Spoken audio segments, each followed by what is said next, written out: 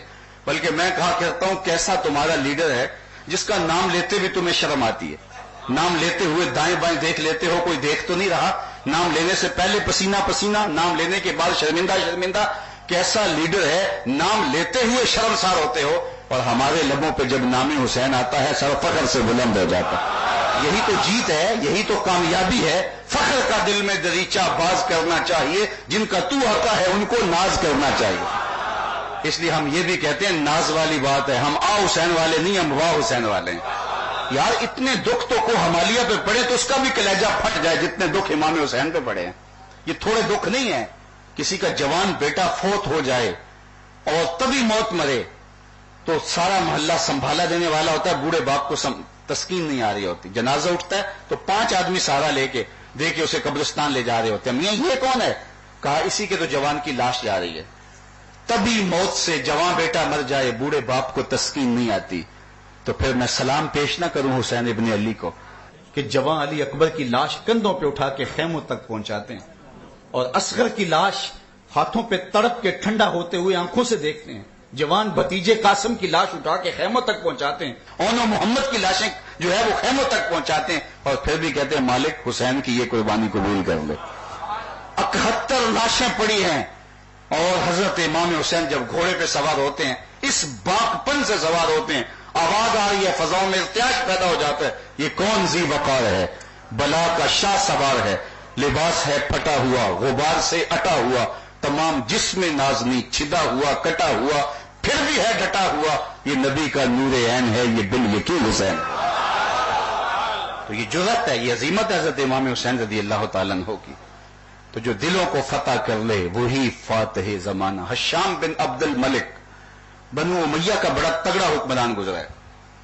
یہ حج کے موقع پہ طواف کرتے کرتے حجر اسود کے مقابل آیا. اس کے دل میں یہ آرزو جاگی کہ میں حجر اسود کو چوم لوں, لیکن رش اتنا تھا, ہجوم اتنا تھا کہ آگے بڑھ نہ سکا اور کسی نے جگہ بھی نہیں دی. ایک طرف ہو کے کھڑا ہو گیا کہ کوئی موقع پاؤں اور حجر اسود کو چوم لوں. دیکھا اس نے کہ طواف کرتے کرتے حضرت امام زین العابدین بھی حجر اسود کے مقابل پہنچے اور انہوں نے ایک لمحے کے لیے توقف کیا. آرزو تھی کہ کعبۃ اللہ کی چھاتی میں نصب اس پتھر کو چوم لوں. بس انہوں نے توقف کیا ہی تھا کہ لوگوں نے راہیں چھوڑ دی. امام زین العابدین آگے بڑھے اور حجر اسود کو چوما اور پھر طواف میں لگ گئے. اس کو بڑی آگ لگی کہ میں حاکم وقت ہوں اور مجھے کسی نے پوچھا بھی نہیں اور ان کے لیے لوگوں نے راہیں چھوڑ دی. تو اپنی آتش نکالنے کے لیے, آگ نکالنے کے لیے درباری شاعر فرزدق سے کہنے لگا من ہاذا, یہ نوجوان کون ہے؟ حالانکہ یہ جانتا تھا یہ امام زین العابدین ہے, لیکن تجاہل عارفانہ برتتے ہوئے جب کسی کی اہمیت کو گھٹانا ہو تو اس شاعر کو تاثر دے رہا تھا کہ وہ کوئی خلاف کوئی بات کہہ دے, کوئی شعر کہہ دے جس سے مجھے تسکین پہنچے اور میرے اس جذبہ حسد کو جو ہے وہ کوئی قرار ملے. تو اس نے کہا من ہاذا, یہ کون ہے؟ تو فرزدق تھا تو درباری شاعر اور بادشاہ کی منشا بھی سمجھ گیا کہ من ہاذا سے یہ کیا چاہ رہا ہے, لیکن آج اس کی غیرت جاگی. اس نے بادشاہ کی آنکھوں میں آنکھیں ڈال کے کہا بادشاہ تو نہیں جانتا یہ کون ہے؟ اس کو تو بتہا کے سنگ ریزے بھی جانتے ہیں یہ کون ہے. اس کو تو ہل اور حرم جانتا یہ کون ہے. اس کو تو فرش والے بھی جانتے ہیں اور آسمانوں والے بھی جانتے ہیں. یہ فاطمہ کا بیٹا ہے, یہ علی کا شہزادہ ہے, یہ رسول اللہ کا نواسہ ہے. اور بادشاہ تیرا ہم من ہاذا کہنا اس معرفہ کو کبھی بھی نکرا نہیں کر دے گا. یہ کل بھی معرفہ تھا, یہ آج بھی معرفہ ہے. بادشاہ کو بڑا غصہ آ گیا تو اس نے فرزدق کو جیل میں بھجوا دیا. امام کو پتا چلا تو آپ نے اشرفیوں کی تھیلی اس کو تحفہ بھیجی. تو فرزدق نے اس کو چوما, آنکھوں سے لگایا اور خادم کے ہاتھ میں پھر واپس دیتے ہوئے کہا امام کو میرا سلام کہہ دینا اور کہنا ساری زندگی نے ٹگوں کے لیے شاعریاں کی ہیں, آج یہ قصیدہ میں نے پیسوں کے لیے نہیں کیا, آپ کے نانے کی شفاعت کے لیے کیا ہے. جو دلوں کو فتح کر لے وہی فاتح زمانہ. یزید کل بھی مردہ تھا, یزید آج بھی مردہ ہے. اور حسین ابن علی کل بھی زندہ تھے, حسین ابن علی آج بھی زندہ ہے. ہمیں حضرت امام حسین رضی اللہ تعالیٰ عنہ کی اس قربانی سے اپنے اندر اتر کر کے غور و تفکر کرنا چاہیے کہ وہ اس سے کیا درس دے رہے تھے اور کربلا کا سبق کیا ہے. وہی جو بیضا کے مقام پہ انہوں نے کہا کہ میں اس لیے کھڑا ہوا ہوں تاکہ قیامت تک آنے والے لوگوں کے لیے ظلم کے خلاف کھڑا ہونے کا حوصلہ تو ہو. تو وہ ہمیں کھڑے کر گئے ہر ظلم کے خلاف, ہر جبر کے خلاف, ہر لادینی طاقت کے خلاف, اور پوری قوت کے ساتھ کھڑے ہو کے ہم میدان میں موجود رہیں. حضرت سیدنا صدیق, حضرت سیدنا فاروق اعظم اور حضرت سیدنا امام حسین رضی اللہ تعالیٰ عنہ کے ان پیغامات کو سمجھ کے ان کو عملی رنگ کے اندر اپنی سیرت, اپنی زندگی کے اندر طاری کرنے کی اللہ توفیق دے. میں شکریہ ادا کروں گا ان لوگوں کا کہ جنہوں نے آج مجھے آپ سے مخاطبے کا موقع دیا, اور میں سمجھتا ہوں کہ آپ سے گفتگو کرنا یقیناً ایک آنے والی نسل سے گفتگو کرنا ہے, اور آپ کے ذریعے سے یہ پیغام آفاق کے ایک ایک گوشے تک پہنچنا جو ہے وہ آسان ہو جائے گا. اللہ آپ کو دنیا آخرت کی بہاریں دیں اور زندگی کی آخری سانس تک ہمیں دین کا وفادار رکھے, ساری زندگی حضور کے نام پہ گزارنے کی توفیق دے. اے حسین ابن علی تم پر سلام، نازش آل نبی تم پر سلام، تم پہ لاکھوں رحمتیں لاکھوں سلام، اے شہیدان محبت کے امام، لالا گوں لالا کفن لالا بدن، اے چمن اندر چمن، زندگی ہی زندگی تیری حیات، اے حیات اندر حیات، افتخار ملت بیضا ہے تو، رب کعبہ کی قسم یکتا ہے تو، فخر کا دل میں دریچہ باز کرنا چاہیے، جن کا تو آقا ہے ان کو ناز کرنا چاہیے۔ وآخر دعوانا